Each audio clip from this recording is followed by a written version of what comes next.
भी पत्नी और नाबालिग बच्चों को देना होगा गुजारा भत्ता। सुप्रीम कोर्ट का बड़ा आदेश, जाने क्या है पूरा मामला। नमस्कार, मैं रश्मि तिवारी और आप देख रहे हैं कबीर न्यूज। बीवी बच्चों को गुजारा भत्ता यानी मेंटेनेंस देने के लिए सुप्रीम कोर्ट ने एक अहम फैसला सुनाया है। कोर्ट ने कहा है कि अगर पति शारीरिक रूप से स्वस्थ है तो उसे अलग रह रही पत्नी और बच्चों के भरण पोषण के लिए मजदूरी करके भी गुजारा भत्ता देना होगा। सुप्रीम कोर्ट ने अपने फैसले में कहा कि सीआरपीसी की धारा 125 के तहत गुजारा भत्ता का प्रावधान सामाजिक न्याय के लिए है, जिसे खासतौर पर महिलाओं, बच्चों के संरक्षण के कानून का रूप दिया गया है। ऐसे में पति अपने दायित्वों से मुंह नहीं मोड़ सकता है।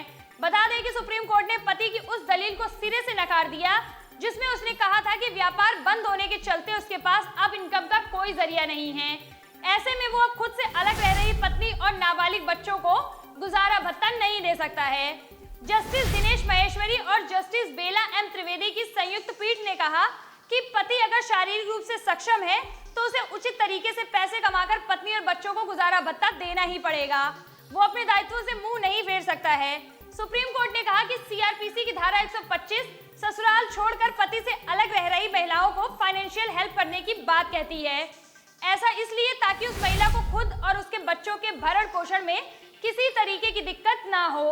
ऐसे में पति भले ही मजदूरी करके पैसा कमाए, लेकिन उसे अलग रह रही पत्नी और नाबालिग बच्चों को गुजारा भत्ता देना ही होगा। कोर्ट ने कहा कि उसे केवल कानूनी आधार पर शारीरिक रूप से असक्षम होने पर ही इससे छूट मिल सकती है। बता दें कि पीड़िता ने साल 2010 में ही अपने पति का घर छोड़ दिया था और बच्चों के साथ अलग रहने लगी थी। पति ने अपनी अलग रह रही पत्नी के चरित्र पर सवाल उठाते हुए अपने बेटे के डीएनए परीक्षण की मांग भी की थी। अब सुप्रीम कोर्ट ने पति को आदेश दिया है कि वो पत्नी को 10,000 और नाबालिग बच्चों को 6,000 रुपए महीना गुजारा भत्ता दे। इस मामले में पहले फैमिली कोर्ट ने पत्नी की गुजारा भत्ता देने की मांग को खारिज कर दिया था।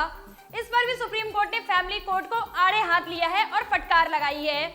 अब आपको बताते हैं कि क्या कहती है सीआरपीसी की धारा 125।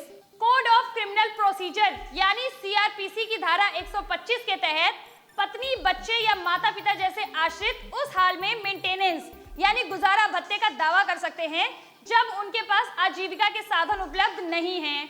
गुजारा भत्ता दो तरह का होता है, अंतरिम और स्थायी। अगर केस कोर्ट में पेंडिंग है तो उस दौरान के लिए अंतरिम गुजारे भत्ते का आदेश दिया जा सकता है। कोई शख्स स्थायी मेंटेनेंस के लिए भी दावा कर सकता है। तलाक जैसे केस में स्थायी गुजारा भत्ता तब तक प्रभावी रहता है जब तक कि संबंधित पक्ष पति या पत्नी दोबारा शादी ना कर लें। ऐसी ही तमाम खबरों को देखने के लिए बने रहिए हमारे साथ कबीर न्यूज पर। नमस्कार।